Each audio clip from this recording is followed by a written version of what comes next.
Film बनाने के लिए बहुत कुछ झेलना पड़ता है और उसके बाद भी अगर वो फिल्म फ्लॉप हो जाए तो क्या हाल होगा। यहाँ पर मैं आज दिखा रहा हूँ 4 ऐसी फिल्म जो इस तरीके से फ्लॉप हो गई, इतनी बर्बाद हो गई, खुद के साथ डायरेक्टर प्रोड्यूसर के करियर को भी ले डूबी। तो ये रही 4 सबसे ज्यादा पनौती फिल्म्स। इस पनौती लिस्ट को स्टार्ट करने के लिए सबसे पहली फिल्म वो है जिसके अंदर इतना दम था कि इंडियन फिल्म को इंटरनेशनल लेवल पे ले जाए, बॉलीवुड को ट्रैक पे ला दे और हम सबको इन चिगमा फिल्म से बचा सकती थी। पर हुआ उसका पूरा उल्टा।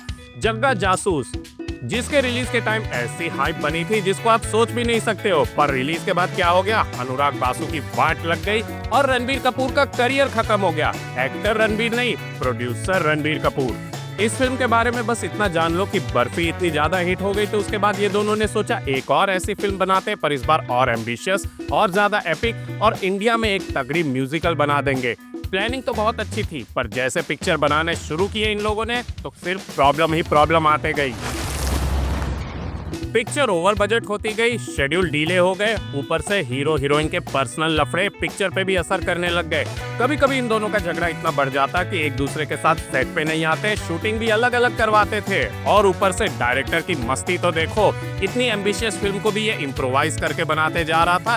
फिनिश स्क्रिप्ट के बिना ही शूटिंग स्टार्ट कर दी, तो उसके बाद एंडिंग तो ऐसा ही होना था। सब खाना खा के दारू पी के चले गए। सब खाना खा के दारू पी के चले गए। चले गए चले गए। उस टाइम थोड़ा ध्यान दे देते तो आज इन लोगों के साथ काम नहीं करना पड़ता।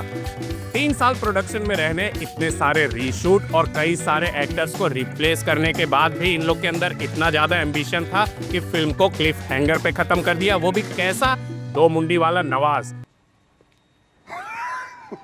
उसका क्या होगा हमें पता नहीं और कभी पता चलने भी नहीं वाला है।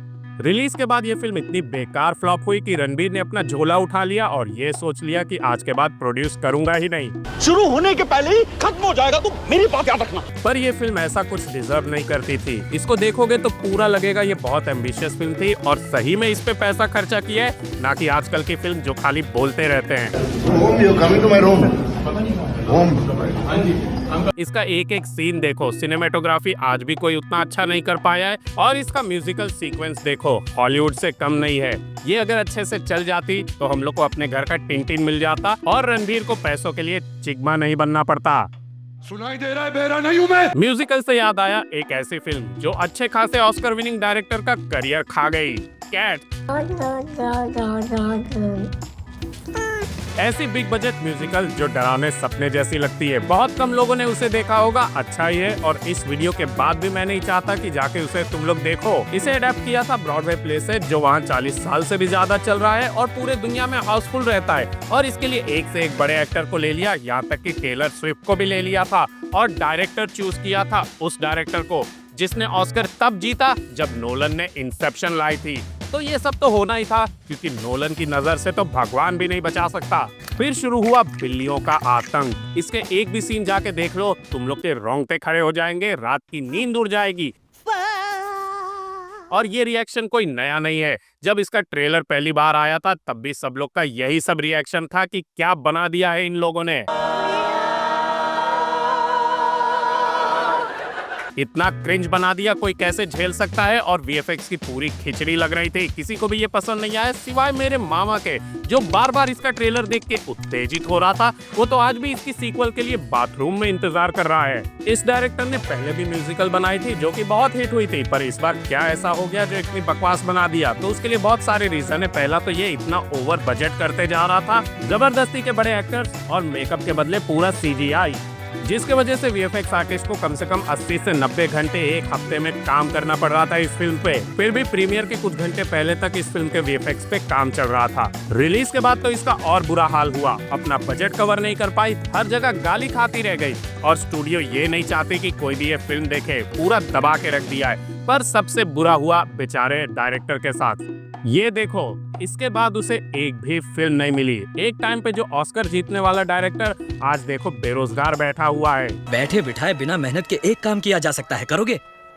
वही सलाखें गिनना। तो कभी खुद को टॉर्चर करने का मन करे, आराम से जाना, ये फिल्म पूरी देख लेना। मौत को छू के टक से वापस आ सकता हूँ। अब ये थर्ड फिल्म जो हॉलीवुड की सबसे बड़ी डिजास्टर है और शायद सिनेमा हिस्ट्री की भी सबसे खतरनाक डिजास्टर बनी थी। कोई फ्लॉप फिल्म डायरेक्टर या एक्टर का करियर खत्म कर सकती है, पर ये इतनी खतरनाक फ्लॉप हुई थी कि पूरे के पूरे स्टूडियो को खा गई। ये सब हुआ इस डायरेक्टर की सनक की वजह से। फिल्म का नाम था हेवेंस गेट। कोई ऐरा गहरा डायरेक्टर उठकर जाए और फिल्म बनाने के लिए उसे ऐसे ही ब्लैंक चेक नहीं मिल जाने वाला। ये भी कोई गया गुजरा डायरेक्टर नहीं था। डियर हंटर बनाई थी रॉबर्ट डिनेरो के साथ।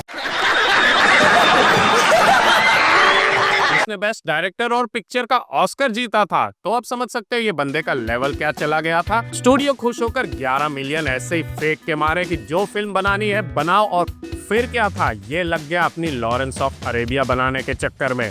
ये एक एपिक वेस्टर्न ड्रामा बना रहा था और इसे एक भी चीज पे कॉम्प्रोमाइज नहीं करना था। बड़े बड़े सेट, एकदम सुंदर सिनेमाटोग्राफी, टॉप के एक्टर, सारी चीज इसको चाहिए थी। चाहे कोई भी चीज कितना टाइम लग जाए, ये उसे अपने हिसाब से ही करने वाला था। बड़े से शहर का सेट बनवा दिया इसने, पर उस सेट से बड़ा तो इसका ईगो था। गली का गैप 6 फीट के आसपास इसे और बढ़ाना था, तो पूरे सेट को तोड़कर वापस से इसने बनवा दिया। और ये जब सिनेमेटोग्राफी के लिए गोल्डन आवर सेलेक्ट करता था, मतलब वही शाम का टाइम जो बहुत सुंदर देखने में लगता है, पर वो कुछ मिनट के ही लिए रहता है। तो अगर उस बीच में अच्छे से मिल गया शॉट तो ठीक है, वरना वही सेम शॉट ये अगले दिन वापस ट्राई करवाता था। और कितने बार तो घंटों तक वेट करवाता, खाली बादल का सही पोजीशन आने के लिए।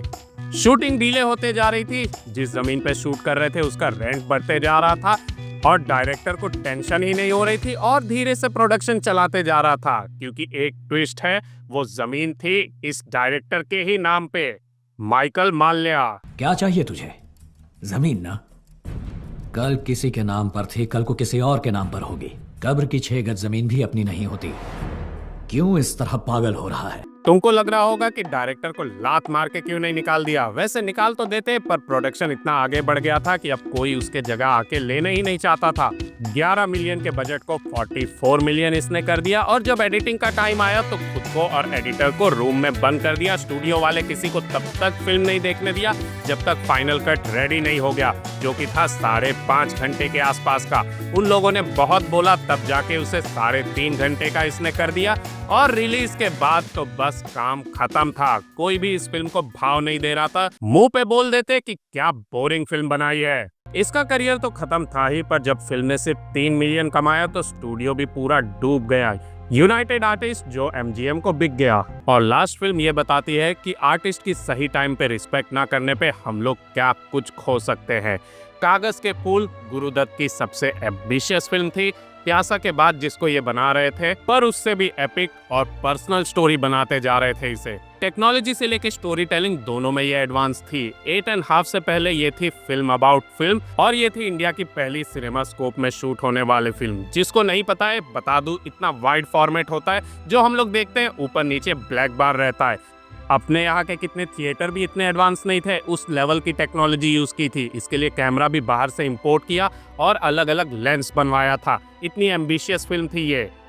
और ये हद से ज्यादा पर्सनल फिल्म थी, क्योंकि गुरुदत्त ने अपने पीक पे सबसे एम्बिशियस फिल्म बनाने के बारे में सोचा, जिसकी स्टोरी थी एक डायरेक्टर अपने पीक पे सबसे एम्बिशियस फिल्म बनाता है और उसकी पर्सनल लाइफ की वाट लगी हुई है। वो फिल्म रिलीज होती है, फ्लॉप हो जाती है, वो बंदा डिप्रेशन में चला जाता है, डायरेक्शन छोड़ देता है और अपने ही स्टूडियो में अकेले मरा हुआ मिलता है। जानता हूँ आपको 5-7 लाख का नुकसान हुआ है। ये थी इंडिया की उस टाइम की सबसे महंगी फिल्म। जब ये रिलीज होती है तब क्या होता है, ये फ्लॉप हो जाती है। गुरुदत्त डिप्रेशन में चले जाते हैं, डायरेक्शन छोड़ देते हैं, बस एक्टर और प्रोड्यूसर रहते हैं। और कुछ टाइम बाद तब से कांटेक्ट तोड़कर अकेले रहते हैं और अपने ही अपार्टमेंट में उनका ट्रेजिक एंड हो जाता है। अगर डार्क और डिप्रेसिंग फिल्म की बात करें तो ये शायद सबसे टॉप पे आती है। जब रिलीज हुई थी किसी को ये इसलिए भी नहीं पसंद आई क्योंकि सबको एंडिंग बहुत ज्यादा ही डार्क लग रही थी। और मेरे लिए तो पर्सनली ये इंडिया की सिटीजन केन है और प्यासा से ज्यादा मुझे ये पसंद है। इतने सालों बाद आज इसे मास्टरपीस माना जाता है। ये ही इंडियन ऑडियंस की सबसे बेकार आदत है, टाइम रहते किसी फिल्म को रिस्पेक्ट नहीं देंगे। अगर गुरुदत्त की ये फिल्म को उस टाइम पे समझ लिए होते तो शायद हम लोग को और कई मास्टरपीस देखने मिलती, और उससे इम्पोर्टेंट इतने अच्छे आर्टिस्ट का मुझे कभी शांति नहीं मिलेगी मीना। ऐसा एंड नहीं होता।